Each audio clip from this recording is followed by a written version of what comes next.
Today, we revisit one of the most beloved American stories ever written, O. Henry's 1905 classic, The Gift of the Magi. Most remember it as a simple Christmas tale, but beneath its warmth lies one of the greatest lessons we have about decision-making, values, and the fine line between being smart and being wise. Welcome to the Journal of Practical Intelligence and Wisdom. Jim and Della, the young couple at the center of the story, are poor in money, but rich in something far more valuable. They face a simple but profound dilemma. How do you give something meaningful when you have almost nothing to give? Their choices feel logical, loving, and deeply human. Yet even the most intelligent decisions can hide consequences we don't see coming. Not because we are foolish, but because we are human. Before we let the full story unfold, I want you to hold 3 questions in your mind. Not to answer now, but to let them echo in the background as you listen. Question 1. Why do perfectly rational decisions sometimes lead to unexpected results? Question 2. Can someone lose something precious and still walk away richer than before? Question 3. Why does O. Henry call his characters the Magi? What deeper truth is he trying to teach us about the nature of giving? Keep these questions close. Settle in. Let the story speak. The Gift of the Magi, $1.87. That was all, and 60 cents of it was in pennies. Pennies saved 1 and 2 at a time by bulldozing the grocer and the vegetable man and the butcher until one's cheeks burned with the silent imputation of parsimony that such close dealing implied. 3 times Della counted it. $1.87. And the next day would be Christmas. There was clearly nothing to do but flop down on the shabby little couch and howl. So Della did it, which instigates the moral reflection that life is made up of sobs, sniffles, and smiles, with sniffles predominating. While the mistress of the home is gradually subsiding from the first stage to the second, take a look at the home. A furnished flat at $8 per week. It did not exactly beggar description, but it certainly had that word on the lookout for the mendicancy squad. In the vestibule below was a letterbox into which no letter would go, and an electric button from which no mortal finger could coax a ring. Also appertaining thereunto was a card bearing the name Mr. James Dillingham Young. The Dillingham had been flung to the breeze during a former period of prosperity when its possessor was being paid $30 per week. Now, when the income was shrunk to $20, the letters of Dillingham looked blurred, as though they were thinking seriously of contracting to a modest and unassuming D. But whenever Mr. James Dillingham Young came home and reached his flat above, he was called Jim and greatly hugged by Mrs. James Dillingham Young, already introduced to you as Della, which is all very good. Della finished her cry and attended to her cheeks with the powder rag.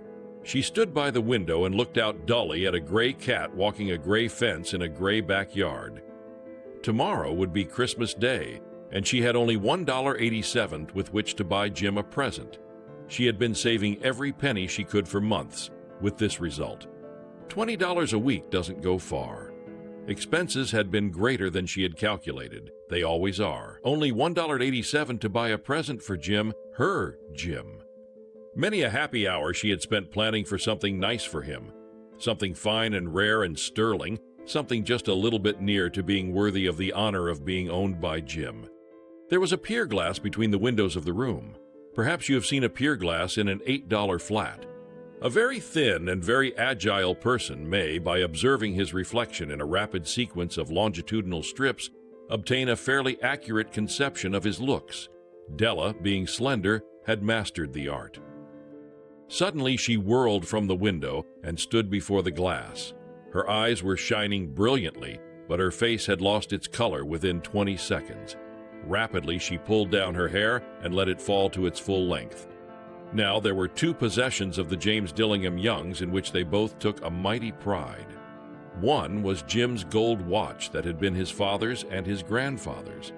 The other was Della's hair. Had the Queen of Sheba lived in the flat across the air shaft, Della would have let her hair hang out the window someday to dry, just to depreciate Her Majesty's jewels and gifts. Had King Solomon been the janitor, with all his treasures piled up in the basement, Jim would have pulled out his watch every time he passed, just to see him pluck at his beard from envy. So now Della's beautiful hair fell about her, rippling and shining like a cascade of brown waters. It reached below her knee and made itself almost a garment for her, and then she did it up again nervously and quickly. Once she faltered for a minute and stood still while a tear or two splashed on the worn red carpet. On went her old brown jacket, on went her old brown hat. With a whirl of skirts and with the brilliant sparkle still in her eyes, she fluttered out the door and down the stairs to the street. Where she stopped, the sign read, "Miss Sofroni, hair goods of all kinds." One flight up Della ran and collected herself, panting. Madame, large, too white, chilly, hardly looked the Sofroni. "Will you buy my hair?" asked Della. "I buy hair," said Madame. "Take your hat off and let's have a sight at the looks of it." Down rippled the brown cascade. $20, said Madame, lifting the mass with a practiced hand. "Give it to me quick," said Della. Oh, and the next 2 hours tripped by on rosy wings. Forget the hashed metaphor. She was ransacking the stores for Jim's present. She found it at last. It surely had been made for Jim and no one else. There was no other like it in any of the stores, and she had turned all of them inside out. It was a platinum fob chain, simple and chaste in design, properly proclaiming its value by substance alone and not by meretricious ornamentation, as all good things should do. It was even worthy of the watch. As soon as she saw it, she knew that it must be Jim's. It was like him. Quietness and value. The description applied to both. $21 they took from her for it, and she hurried home with the 87 cents. With that chain on his watch, Jim might be properly anxious about the time in any company. Grand as the watch was, he sometimes looked at it on the sly on account of the old leather strap that he used in place of a chain. When Della reached home, her intoxication gave way a little to prudence and reason. She got out her curling irons and lighted the gas and went to work repairing the ravages made by generosity added to love, which is always a tremendous task, dear friends, a mammoth task. Within 40 minutes, her head was covered with tiny, close-lying curls that made her look wonderfully like a truant schoolboy. She looked at her reflection in the mirror long, carefully, and critically. "If Jim doesn't kill me," she said to herself, "before he takes a second look at me, he'll say I look like a Coney Island chorus girl. But what could I do? Oh, what could I do with $1.87? At 7 o'clock, the coffee was made, and the frying pan was on the back of the stove hot and ready to cook the chops. Jim was never late. Della doubled the fob chain in her hand and sat on the corner of the table near the door that he always entered. Then she heard his step on the stair away down on the first flight, and she turned white for just a moment. She had a habit for saying little silent prayers about the simplest everyday things, and now she whispered, "Please God, make him think I am still pretty."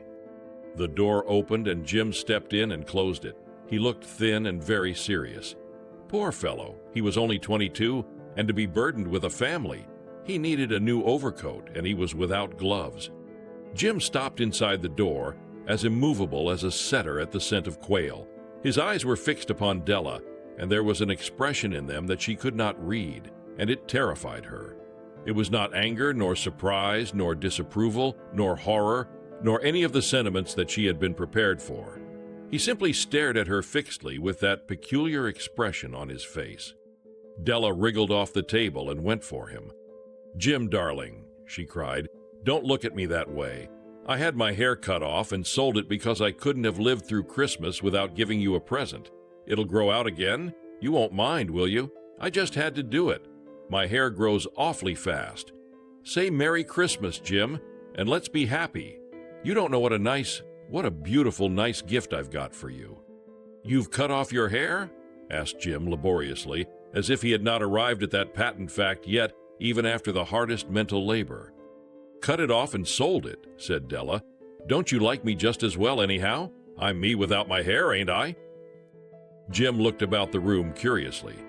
"You say your hair is gone?" he said with an air almost of idiocy. "You needn't look for it," said Della.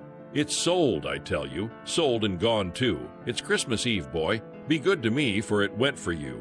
Maybe the hairs of my head were numbered," she went on with sudden serious sweetness. but nobody could ever count my love for you. Shall I put the chops on Jim?" Out of his trance, Jim seemed quickly to wake. He enfolded his Della. For 10 seconds, let us regard with discreet scrutiny some inconsequential object in the other direction. $8 a week or $1 million a year. What is the difference? A mathematician or a wit would give you the wrong answer. The Magi brought valuable gifts, but that was not among them. This dark assertion will be illuminated later on. Jim drew a package from his overcoat pocket and threw it upon the table. "Don't make any mistake, Dell," he said, "about me. I don't think there's anything in the way of a haircut or a shave or a shampoo that could make me like my girl any less, but if you'll unwrap that package, you may see why you had me going a while at first." White fingers and nimble tore at the string and paper, and then an ecstatic scream of joy, and then, alas, a quick feminine change to hysterical tears and wails, necessitating the immediate employment of all the comforting powers of the Lord of the Flat. For there lay the combs, the set of combs, side and back, that Della had worshipped long in a Broadway window. Beautiful combs, pure tortoise shell with jeweled rims, just the shade to wear in the beautiful vanished hair. They were expensive combs, she knew, and her heart had simply craved and yearned over them without the least hope of possession. And now they were hers, but the tresses that should have adorned the coveted adornments were gone. But she hugged them to her bosom, and at length she was able to look up with dim eyes and a smile and say, "My hair grows so fast, Jim." And then Della leaped up like a little singed cat and cried, "Oh, oh!" Jim had not yet seen his beautiful present. She held it out to him eagerly upon her open palm. The dull, precious metal seemed to flash with a reflection of her bright and ardent spirit. "Isn't it a dandy, Jim? I hunted all over town to find it. You'll have to look at the time 100 times a day now. Give me your watch. I want to see how it looks on it." Instead of obeying, Jim tumbled down on the couch and put his hands under the back of his head and smiled. "Dell," said he, "let's put our Christmas presents away and keep 'em a while. They're too nice to use just at present. I sold the watch to get the money to buy your combs, and now suppose you put the chops on." The Magi, as you know, were wise men, wonderfully wise men, who brought gifts to the babe in the manger. They invented the art of giving Christmas presents. Being wise, their gifts were no doubt wise ones, possibly bearing the privilege of exchange in case of duplication. And here I have lamely related to you the uneventful chronicle of 2 foolish children in a flat who most unwisely sacrificed for each other the greatest treasures of their house. But in a last word to the wise of these days, let it be said that of all who give gifts, these 2 were the wisest. Of all who give and receive gifts, such as they are wisest. Everywhere they are wisest. They are the Magi. Take a deep breath. What a moving story. Their choices weren't careless or rushed. They were heartfelt.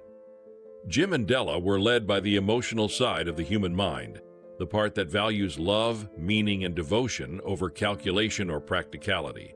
Psychologists call this System 1 thinking, not wrong thinking, but the instinctive mode where feelings speak louder than caution or analysis.